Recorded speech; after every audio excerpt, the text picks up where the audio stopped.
Hello and welcome to the League One Lowdown on the Debt Network. My name is Sam, and we are once again joined by Callum for the first time in a couple of weeks. Hello, Callum. Hello, I'm back. I believe I did a cameo on the review podcast, and then just decided at the last minute that I didn't fancy talking to Dino Marmia, and then had to skip that one out. But Jake obviously standing there. But I'm back and here to probably annoy Birmingham, Mansfield, and what team do I feel like annoying? Burton. I've come round the other side of Burton. So if you're a fan of one of those three clubs, prepare yourself because this isn't going to be a nice 45 minutes for you. No, we've noticed that on the old X account. If you're not following us, make sure you follow us. You can see our links for TikTok, Twitter, and also in the YouTube comments. Make sure you subscribe to us so you don't miss an upload. We've noticed Callum is taking a brunt from Mansfield fans in terms of hating them. And then myself taking a brunt from Birmingham fans because I say something distinctly negative about them and everyone jumps on the bandwagon. But hey-ho. I'm all for a difference of opinion, just as long as you don't come for me or my family. That's all that matters. Yes, we can engage in conversation, just don't try and kill us. So, admin work, Callum. Obviously, we had only 2 games last week, so we completely just ignored the predictions for last week. Yeah. I can't even remember who's playing, and I'm not going to lie, they're probably irrelevant. We had Crawley, Shrewsbury, where Shrewsbury scored 5. So what happened in that game? What happened? And then Peterborough 3, Rotherham 3 was the other game. So it was actually a lot of goals, considering we only had 2 games and a lot of discussion points. But that was for Jamie and Seb to discuss. In terms of us, Callum, in terms of the battle for who's going to have to buy a football shirt of the other person's supported club at the end of the season, these were for the games that were before the international break, which I think was the first weekend in October. So this week's scores, as you know, if you don't listen before, the scores on the doors were 66-66 after 9 match weeks. After this week, I now have 76 points, so I got 10 points. And Callum, you got 6 points, giving you a total of 72. So if you're not familiar with it, we get 3 points for a correct score and 1 point for a correct outcome. Callum, you got 6 correct outcomes. You've got Huddersfield, Barnsley, Posh, Stevenage, Exeter, Cambridge, Lincoln, Orient, Wrexham, Northampton, and Wycombe, Crawley, all correct in terms of outcome. And then I got 4 correct outcomes with Stockport, Wigan, Wrexham, Northampton, Wycombe, Crawley, and Burton, Bristol, Rovers, and then 2 correct scores with Exeter, Cambridge, and Lincoln versus Leyton Orient. Predicting your own team to lose actually paid off this time. I'm just looking. I do quite like your goalkeeper kit, just in case I do need to. Well, they're sold out.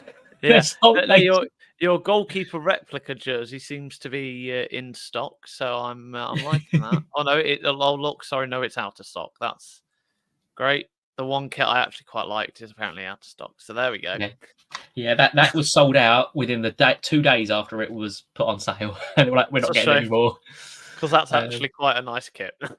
You'd have to buy the sky blue one. That's probably the next one I'm looking to buy once the sales come round. I'm not liking the look of that. Oh dear. No. So the first thing we're going to discuss is sort of related to League One, but it's a discussion point nevertheless. Is obviously we had the FA Cup draw on Monday night, which took an age to do because they spent 15 minutes talking absolute trash at the start. It's like, just get on with the draw. The draw starts at 7, not 7:15. Just get on with it. Obviously, we had the FA Cup replays last night. Callum, I know you have some little bits to do with Gainsborough in terms of their manager, Russ Wilcox. FA Cup replays and how beneficial they are for smaller clubs. Yeah, I think the stat was out of all of the FA Cup replays yesterday, 3 of them were won by lower league opposition. And obviously, I don't think they're a thing in the first round. So I don't know. It's just one of these things, isn't it? That it all kind of benefits the teams above. But yeah, I mean, the standout for me is the 2 lowest ranked sides in the competition are facing each other. A match that I think no one would have predicted. Everyone would have put it as Boston versus Gateshead. I know this is kind of stepping into National League Natter territory. But it's now Gainsborough Trinity of the 7th tier versus Hensford Town of the 8th tier. And obviously, if one of those sides get through, they could be facing, Birmingham, Lincoln, or maybe I wouldn't say the heights of Leyton Orient, but a fairly average team such as Leyton Orient, or even a championship side as well. So either way, it's absolutely great. And I was saying it yesterday, just as a generic point, I don't think I've ever been more in love with the FA Cup. Like just being involved. Obviously now I work more in the media as well with these, and talking to people affected by the FA Cup and cup competitions in general. To the right clubs, you can just see how important it is, and it is a shame that the higher up the divisions you go, it doesn't really matter. I mean, I know it sounds stupid. I'd love to see the Premier League teams in it from round one. Like, what I mean? I hate the fact that they get given 2 rounds free. Like, I get fixture congestion and whatnot, but in terms of our League One side, anyway, a few interesting ties. One that stands out to me that could genuinely be a bit of a shock, and I've not really noticed this one. I'm not giving it much of an attention, but Burton Albion against Scarborough Athletic. I feel like that's shock written all over it. But the big one, I think, obviously, for League One sides is Northampton against Kettering. That's a great tie. And Northampton not in too great a form either. I'm not sure off Kettering's, but potentially an upset on the cards there. Yeah, there's a couple of good ties, isn't there? You've obviously got Chesham United versus Lincoln as well, and obviously Lincoln have a very good history, especially when Cowley was in charge in terms of the FA Cup. Don't talk about last year. Do not talk about last year. You've got Sutton versus Birmingham, which I suppose the BBC will probably put on TV for viewing numbers. You could get an upset with Salford versus Shrewsbury. Bristol Rovers versus Western-super-Mare will probably be quite a decent game. It's a bit of a local rivalry as well, isn't it? Not too far apart, are they? You've got Wycombe versus York, which again is quite a decent game, considering how well York are doing as well. And Wycombe's eyes may be on League One this year, considering they're doing relatively well in fifth place.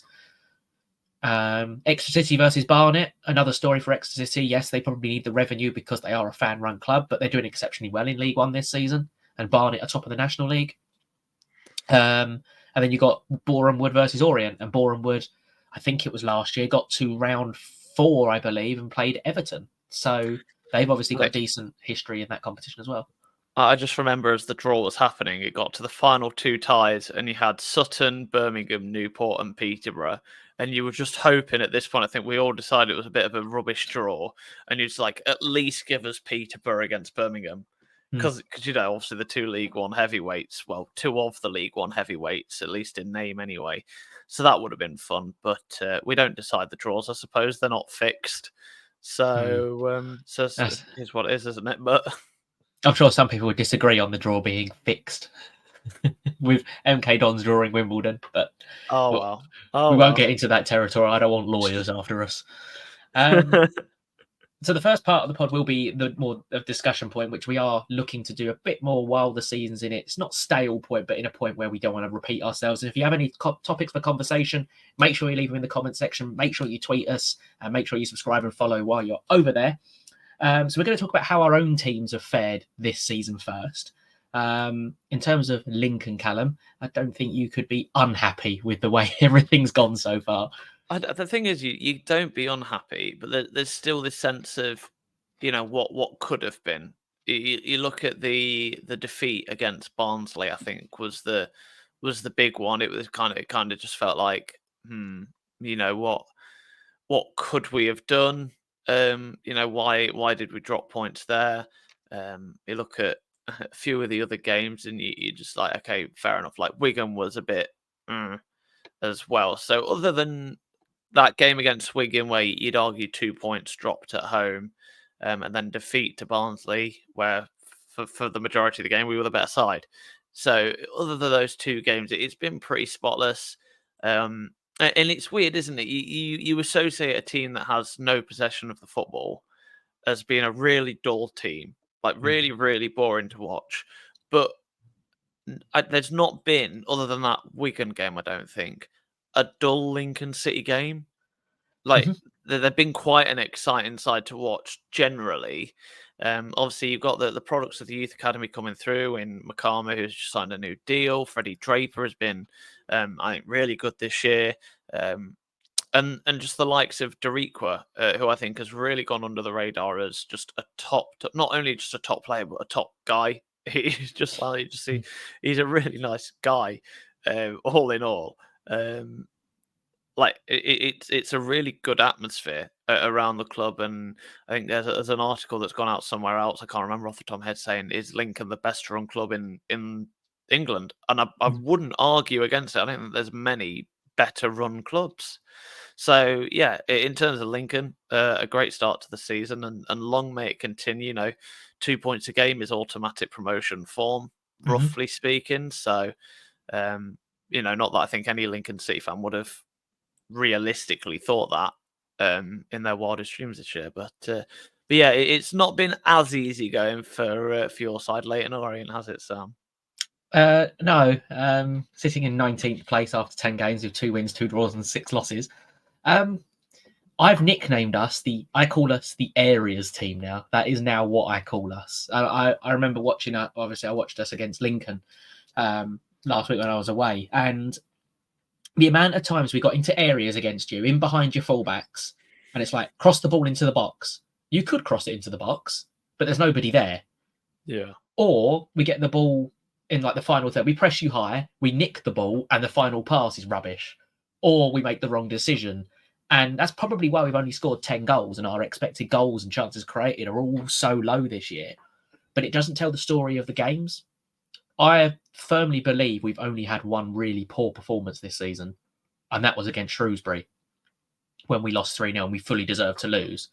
I can name the Exeter game, we should have got a point. Wrexham, we should have got 3. Birmingham should have got a point. Bolton should have got a point. Charlton should have got a point. Like, in my opinion, we should have. You could say we probably should have lost 2 games this season. Like, we could have probably deserved. I think you edged the game against us just a tad. So you could say, yeah, we'll lose to Lincoln and you lose to Shrewsbury. But I don't actually think we've been outclassed in any game. Like, I look at the Stockport result. We've rocked up to Stockport, who have lost 1 game all season now, and that was to us, and we ruined them. So on our day, we are an excellent team. There's just not enough of them days at the moment, which is a very similar story to last season in terms of we start really slowly, hit a little bit of form, or we have another dip. It's just inconsistency. And I don't know if that's down to the inexperience in the squad.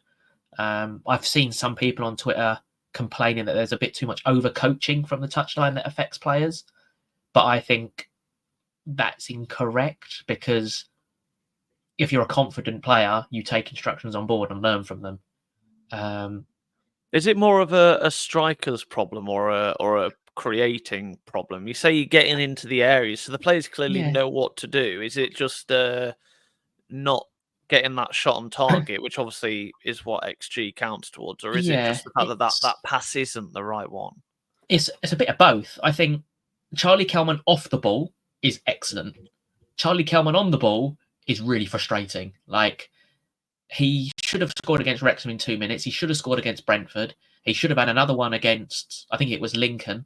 So he gets into areas, but he rushes. He's not a composed sort of finisher, where Danajai gets into the areas, but he plays off the right at the moment.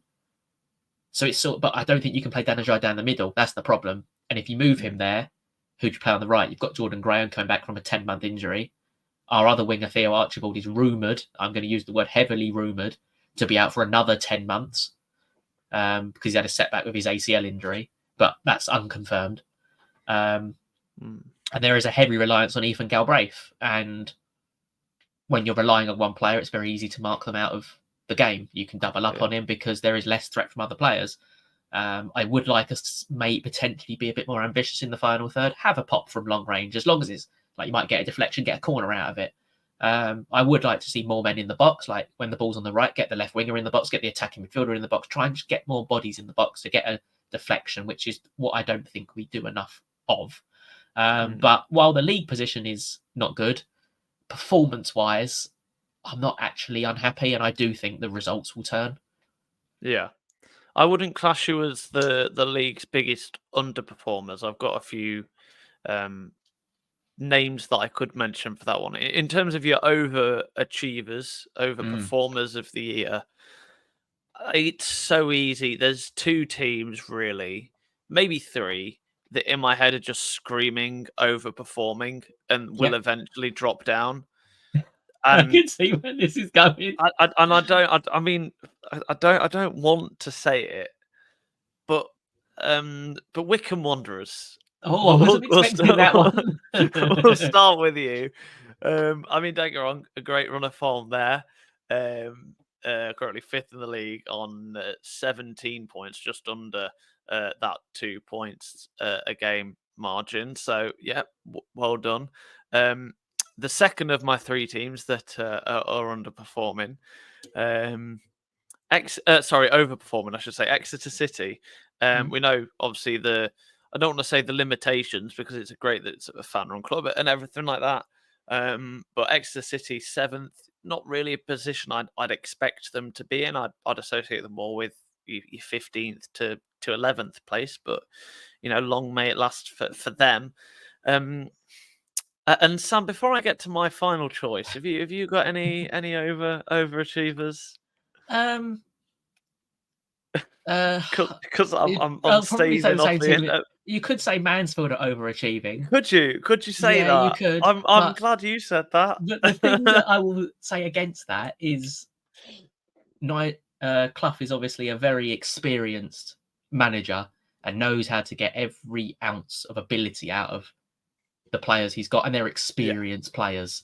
And that counts for a lot in a league where there is a lot of younger players now coming through, which is probably why they're doing quite well. And obviously they lost probably their best player in Keeler Dunn to Barnsley, and they replaced him with Will Evans, who was exceptional for Newport. So a good bit of recruitment there. Do I think they'll fall away? I think that's going to depend on injuries, to be honest, and suspensions. Come on, no, just say it. Just say they're going to fall away. So I actually think I'm going to be a bit bolder. I think Wrexham are overachieving. Every statistic, they're not top 6. And I've watched Wrexham, and they are extremely one-dimensional. But if that dimension's good, I suppose, if it's hard to shut down. And I think the way to beat Wrexham, play on the halfway line, let them go long, put it over the top, because their strikers ain't quick. Yeah. They've got lumps. They are a second ball team. They're a bit like a Steve Evans Rotherham without the technical ability. That's my opinion on Wrexham. Who do you think's having a stinker? I mean, there are a few teams here that we could mention, so let's get the obvious one. Cambridge, for example. Yeah. My friends, you need to go. You need to go back to university and study how to one, sack a manager. Can you retake year 1 of business studies, because sack your manager, please? I mean, we literally had Dino Marmia on the podcast. I listened back to it, and I was like, could this man be more begging for the Burton Albion or Cambridge job? I mean, it literally is. And that's fair enough, because if he thinks he can do a number on him, I'm all for it. Also underachieving, Rotherham United. Yeah. I mean, Steve Evans, the more I think about it, don't get me wrong, technically they're without a defeat in 4. Yeah. But if you want to get promoted back to the Championship, Steve Evans ain't the one for you. So stop delaying the inevitable and get him sacked. Like, just get him gone. I mean, it might just sound rogue, but I genuinely, I mean, I don't want to stake my reputation on it, because I don't really have much of a reputation to stake on the matter, but Steve Evans won't get Rotherham United promoted. Okay. He just won't. Neither will Ian Evatt. I mean, again, I know they've got 3 wins in 4, but let's put it this way: like, how many? Again, I don't want to compare to Guardiola, because Ian Evatt and Pep Guardiola are 2 very different blokes. But it didn't take, like, when you look at the Champions League, for example, it took Pep Guardiola 2 or 3 tries. Ian Evatt's on like his 5th try or something at this point of winning the league. Like, just give up while you're ahead. You've had a good run of it. You're taking them to 3rd place. You're not going to get them promoted any further than that. And I'd also, obviously, lesser extent, Peterborough. They're just a team. I feel like I'm sweeping them all up. The one that I will say are underperforming compared to what we expected from their first 5 or so games is Huddersfield. Yeah, that'd be my one. Really, really upset with them. Personally, I'm offended by them. that we all said after 3 games, hold your horses, Huddersfield are going to win the league, and then they've just collapsed. Well, they won last time out against Barnsley, so that's something, I guess. But it comes back to my point where I didn't think, while they added quality, I didn't think they overhauled the squad enough. And when they got on a losing run, they lost 2, 3, and 4. But they eventually got their victory. It's not the only other team you could say that are underperforming, potentially, and I use potentially, is Wigan, sitting in 16th. I think they've got some really talented players. They're extremely solid defensively, best defence in the league, conceding 5. But they've got the 3rd worst attack behind Stevenage and Crawley. Even Shrewsbury have scored more goals than them. I think that. So Wigan is an arguable one because they don't lose many, but you could say they need to be a bit more. They need to grind out like a 1-0 maybe instead of a 1-1 or something like that. Yeah. But I think you've covered all the other teams. The other honourable mention, I suppose, is Bristol Rovers. They had a massive overhaul with a good manager. They've won their last 2 though, so maybe things are looking up for them. Josh Griffiths in particular, I'm going to pick out for being a standout player for them at the moment. 2nd highest XG conceded in the league, and they're not the worst defensively in terms of goals conceded. So Josh Griffiths is having an excellent season in the hope that maybe he'll go back to West Brom and be their number 1, replacing Alex Palmer. So that leads on to the next question. Who's going to be the next manager to be sacked?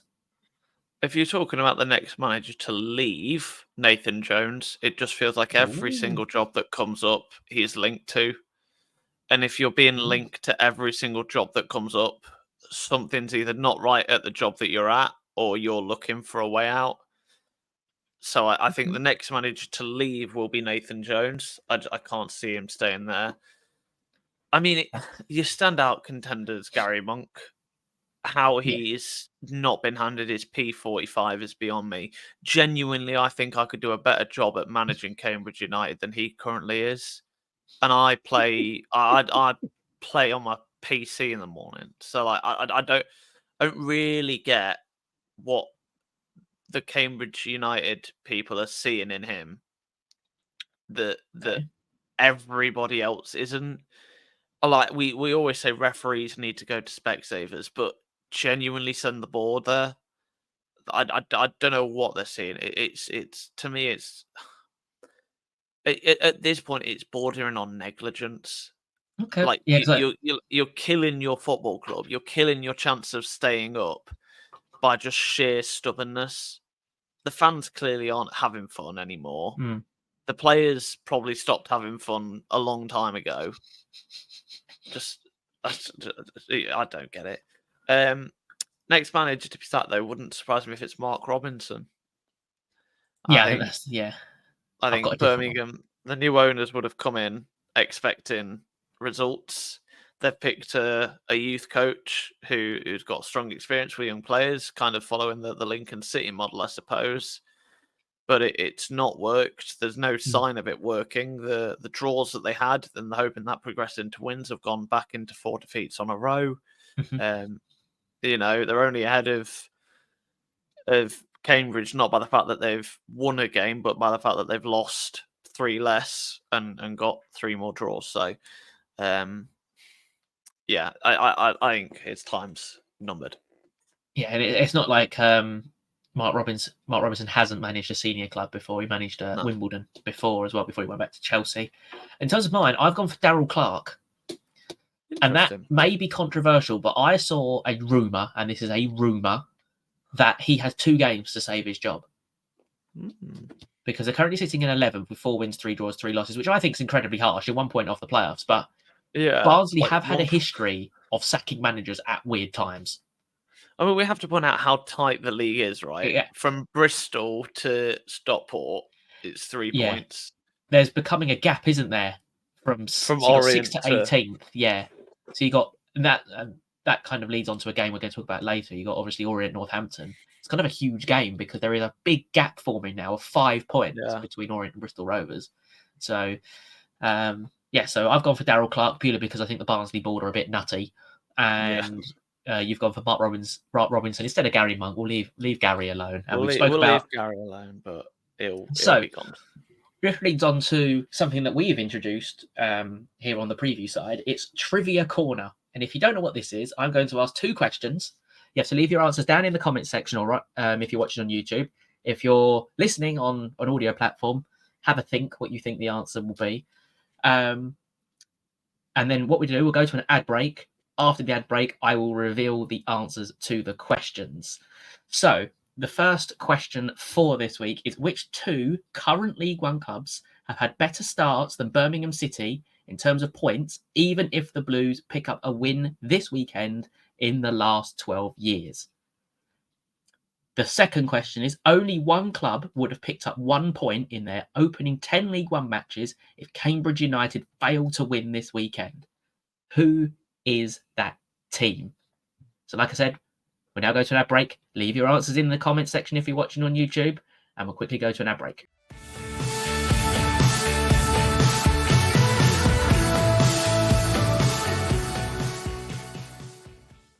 Okay, welcome back to Trivia Corner. So the answer to question 1, which was which 2 current League One clubs have better starts than Birmingham City in terms of points, even if the Blues pick up a win this weekend in the last 12 years. This is all according to Transfermarkt, so please don't come at me if this is wrong. The first one was Leyton Orient. In 13-14, they won 8 and drew 2 of their opening 10 games in a season where we didn't end up getting promoted to the Championship. And then Shrewsbury Town, which in 17-18 under Paul Hurst, they also won 8 and drew 2, but had 10 goals less scored than Orient did, but also didn't get promoted. The Blues will be hoping that that doesn't happen to them and get out of League One at the first time of asking.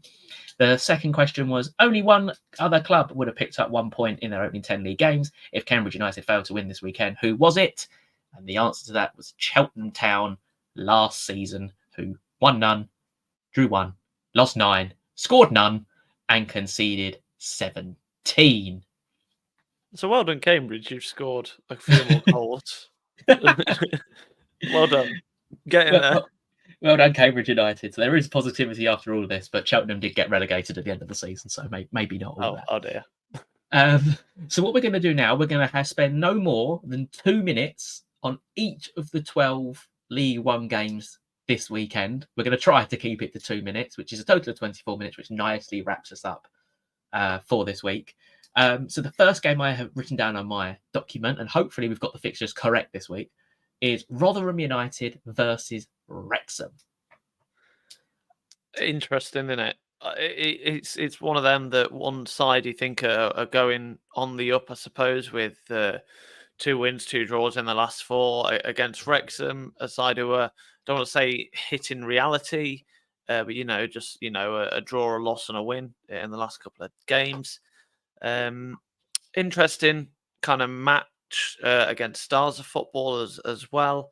I just feel like Wrexham, they might run out of ideas against a very stubborn Rotherham as well.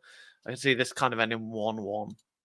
Oh, you nicked my scoreline, so I'm now not going to put 1-1. Yes. I will go with a Rotherham win. I'm going to back Big Steve, but this game could be the most boring game of football ever. The average possession, whoever comes out of more possession in this game is going to be demoralised, because neither manager likes having possession.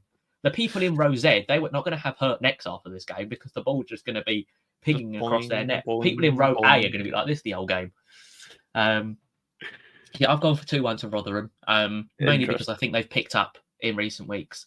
Different people are scoring while they're sort of grinding out results now. I think it's starting to fall into place a little bit now, and the fist pumps are coming back from Steve Evans as well. Lord help us. Yeah. So the next one, Charlton Athletic, who got an impressive victory last time out against Birmingham City after 3 defeats in a row, versus Stockport County, who have only won 1 of their last 5. Yeah, level on points, these two. Interesting. Neither side particularly in great form at all, really. Obviously, Stockport have played a game less, so you'd imagine that Stockport, you'd imagine have got the edge. But again, that home advantage is something for Charlton and Stockport. I don't want to say coming back to reality because they're a good side, and I do think they'll be there or thereabouts come the end of the season for the playoffs. but I back Charlton here, and I'll go with a 2-1. I think 2-1. Okay, I'm going for 1-1 in this one. I think both teams are quite stubborn teams. Like if you take the 4 goals that Stockport conceded in one game, they've only conceded 3 in 8. So both teams are incredibly solid defensively. And Charlton obviously coming off the back of an impressive victory against Birmingham, and it was really impressive. And they were the better team and deserved to win that game. The only thing surrounding Charlton is this Nathan Jonesness. What's he going to do? He feels like he just doesn't want to be there, and that's I remember he did. I think it was an interview with BBC London Sport, and he came out and said, "If the fans don't want me here, I'll just go, and they can come pick the team." It's not some. Yeah. He does have that about him, doesn't he? That, he has that throw the toys out the pram. He has the attitude, and sometimes that's a good thing. If you're Jose Mourinho, that's a good thing. If you're Nathan Jones, it's come on, sort yourself out thing. Do you know what I mean? He doesn't have the record to back it up yet, but we shall see.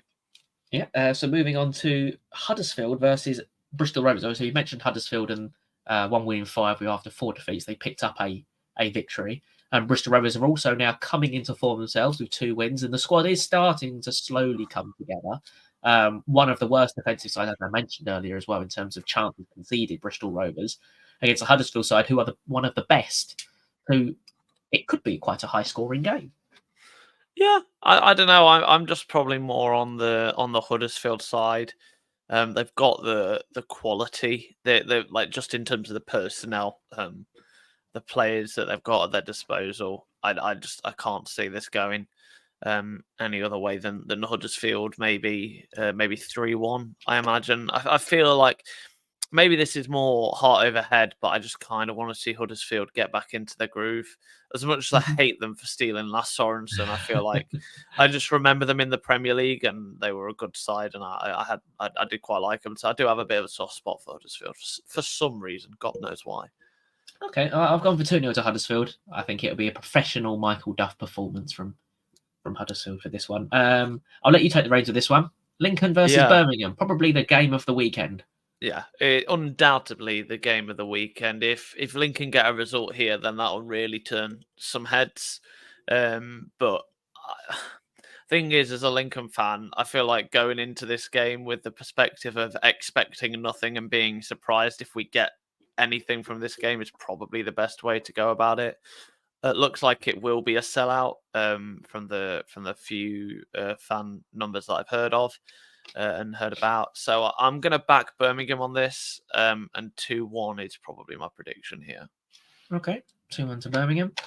Yeah, I thought this game is probably the most tricky to call of all. I think of everything, because you are so good out of possession, and Birmingham are one of the best in possession.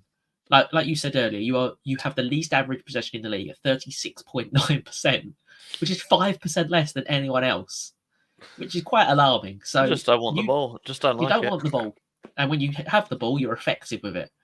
And we're talking about a Birmingham side who are coming off the back of a defeat, so they are going to want to bounce back. They will have had more players on international duty, so they would be coming back late, which can affect teams after coming back, especially the first game back. I am going to go for a 1-1 draw in this one. I think you're so good on the counter-attack, and I think there is vulnerability still when Birmingham out of possession. And if you look at the Charlton method, they're a team that don't dominate possession either, and they punish Birmingham. I mean, annoyingly, we're doing this before the press conferences, so I don't know the status of Ben House. I know he was injured. I just think we need him. Not for his goals, but for just his ability to hold up. If I know we've got House and McCarmer up top, and then Freddie Draper to come on in the 60th minute, I'd back us to maybe even get the result. But I'm not sure on Ben House's fitness with that broken nose. So we'll wait and see. You can play with broken nose? Oh, he was ruled out for about a month. I think it was quite a nasty break, apparently. So they didn't let him play. I played Sunday League with a broken nose. You just don't tell anyone. You just turn up. Sunday League, League One, it's all the same. Sunday League, League One, it's all the same. It's fine. Shrewsbury Town versus Exeter City. Probably not the most glamorous of ties, but Shrewsbury have come off the back of a really impressive comeback against Crawley, a 5-3 victory. with Exeter City side who have only conceded 6 all season, one of the best out of possession sides, while not being too bad in possession, unbeaten in their last 4. Ed Francis stepping up to the plate recently in terms of adding goals to his game. Player that I was quite jealous that they signed from Gateshead in the summer when I wanted us to get him. But Exeter really have impressed me this season.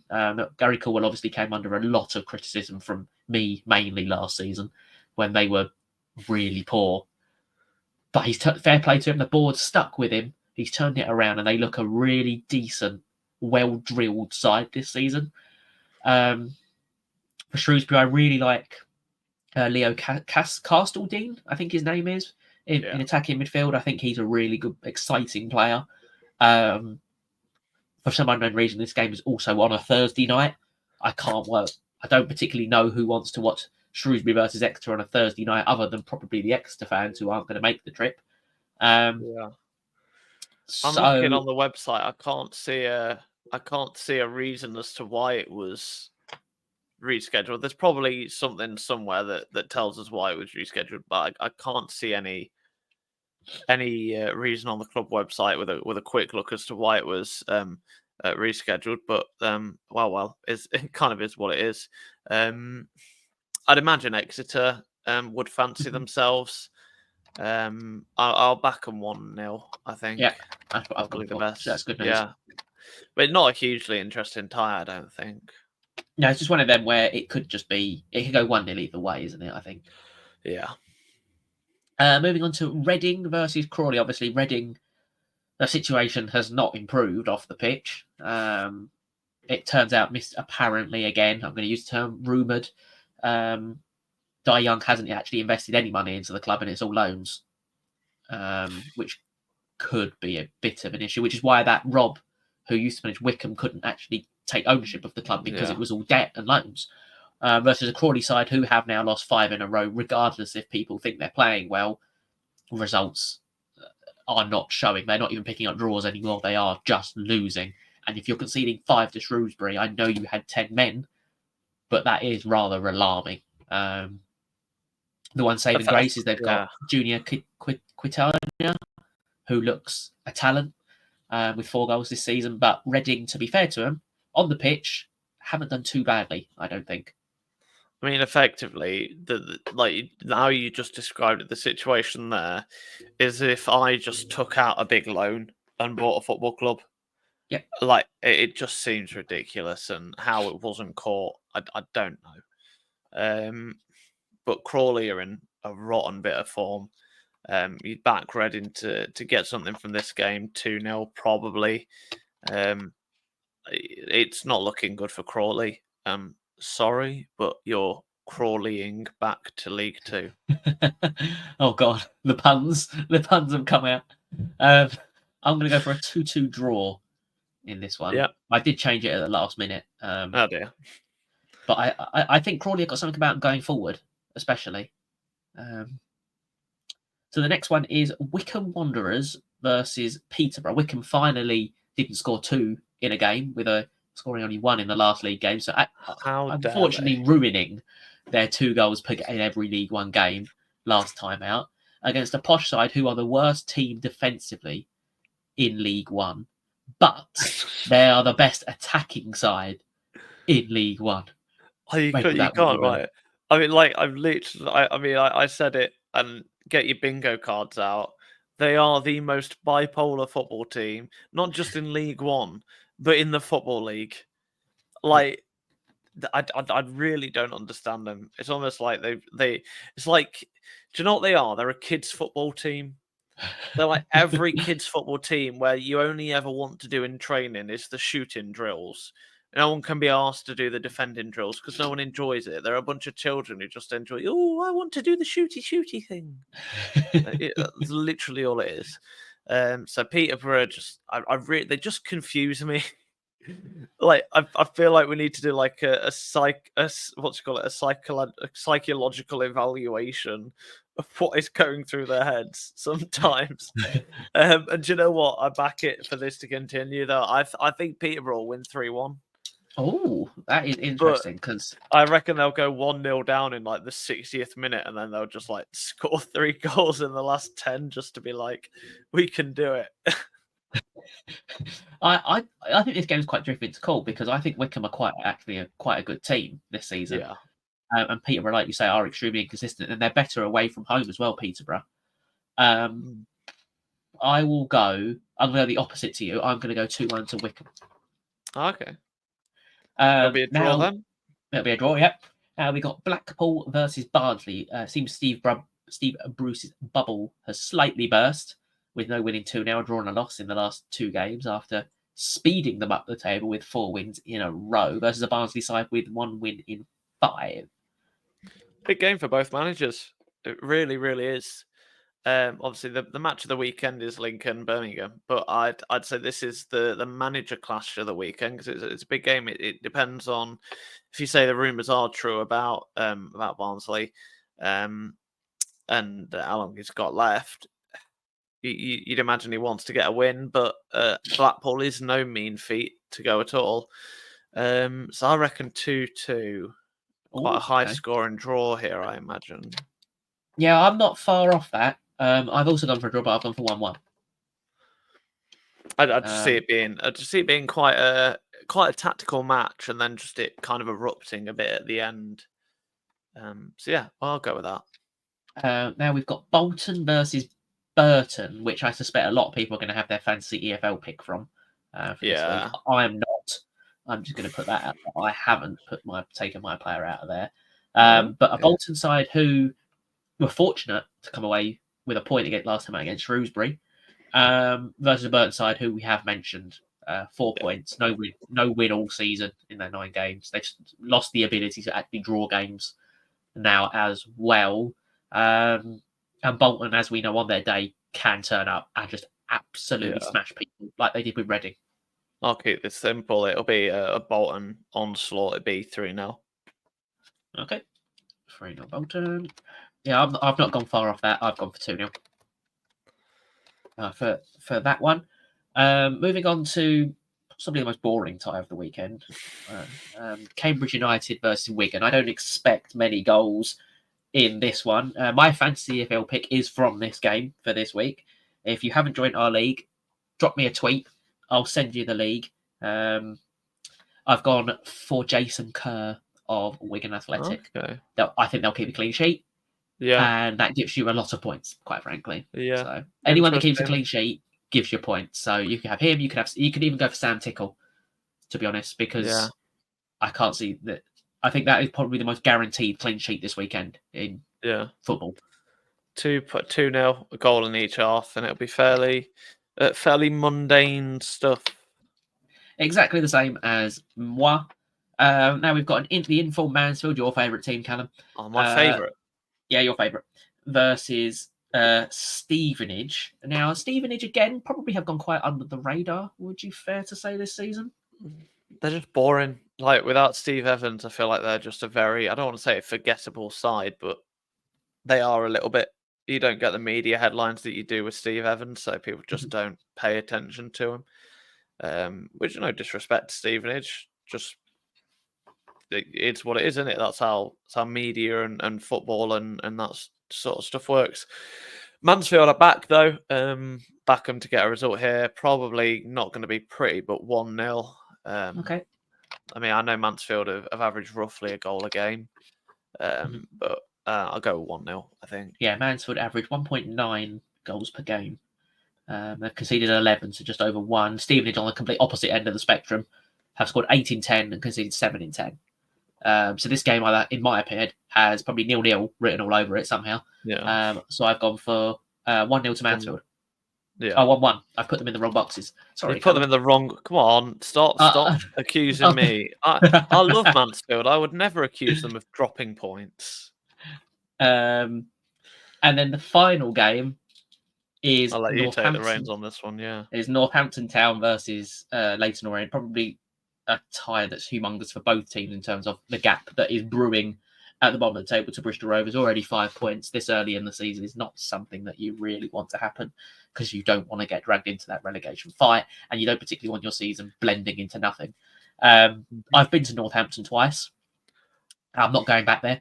I saw us lose in the absolute freezing cold. It was Baltic and freezing cold. And then I saw us lose the following year, again in similar climate. The food there was crap, but there was a nice like cinema area across the road. So that was quite cool. And you can always watch the game on the hill if you don't want to pay. I think Orient will win. I'm going to be positive, and I think we'll win 3-1. I back you, but probably not to that extent. 2-1. I think the international break probably comes at a good time for you to sort your squad out. But yeah, I'll go 2-1. Cool. So that about wraps up this week. If you have any discussion points, leave them in the comment section. Tweet us on the League One Lowdown Twitter account. Let us know what topics you want us to discuss, especially on these preview pods where we're trying to make the first half a more topical conversation. So please do let us know. Give us a follow on Twitter. Subscribe while you're in the comment section. Leave us a rating on your preferred platforms. And thank you, everyone, for listening, and take care.